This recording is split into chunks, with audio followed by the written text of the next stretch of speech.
boom di affluenze al centro commerciale Città dei Templi, che per il primo giorno di saldi ha pensato di organizzare la notte bianca, quindi tutti i ristoranti, negozi, bar resteranno aperti sino a mezzanotte. Ed il centro devo dire che è affollato di gente che viene non solo da Agrigento ma da tutto l'Interland, non solo per comprare ma anche per assistere a tante iniziative. Non solo shopping ma anche intrattenimento. Assolutamente sì, questa sera al centro commerciale Città dei Templi abbiamo karaoke, piano bar, abbiamo anche alle 22 la possibilità di vedere i quarti finale dei mondiali di calcio, e abbiamo anche trampolieri, giocolieri e tante altre attività che allieteranno la serata ai nostri clienti. Quindi venite al centro commerciale Città dei Templi e venite a scoprire le fantastiche offerte dei nostri negozi e le attività ricreative che abbiamo in serbo per voi.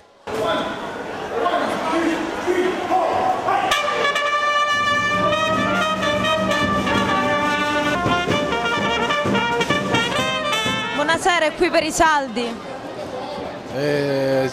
Ho visto che si sono il 50%, c'è qualcosa di interessante. Quanto pensa di spendere? Vabbè, una somma inferiore a 100 euro, insomma. Quanto vuole spendere? Cosa vuole comprare? No, niente, così per guardare siamo venuti e ora stiamo andando a fare un po' di spesa. Eccezionale! Ha comprato già qualcosa? Io ho fatto la spesa alla Conad.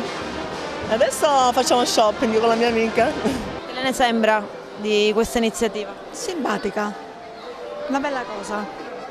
Ha già trovato convenienza? Ha visto qualche negozio? No, ancora no, però pensiamo di vederla fra un po'.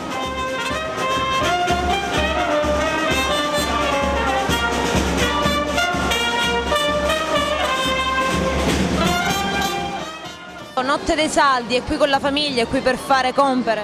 Sì, infatti ho comprato qualcosa, Ha trovato convenienza? insomma. Cosa cerca? Cosa vorrebbe acquistare?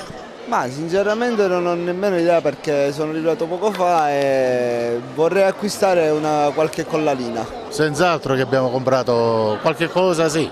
Ha trovato convenienza? Quanto ha speso? Questo senz'altro, sicuramente sì. Iniziano ufficialmente i saldi e il centro commerciale Città dei Templi organizza un appuntamento particolare. Lei ha già acquistato qualcosa? Sì, effettivamente già si incominciano a fare dei buoni acquisti e quindi abbiamo approfittato pure noi in questo sabato pomeriggio. Ha trovato convenienza? Sì, sicuramente rispetto ai prezzi di prima gli sconti cominciano a vedersi e poi c'è un bel clima, i bambini si divertono, c'è animazione, quindi è un piacere fare una passeggiata.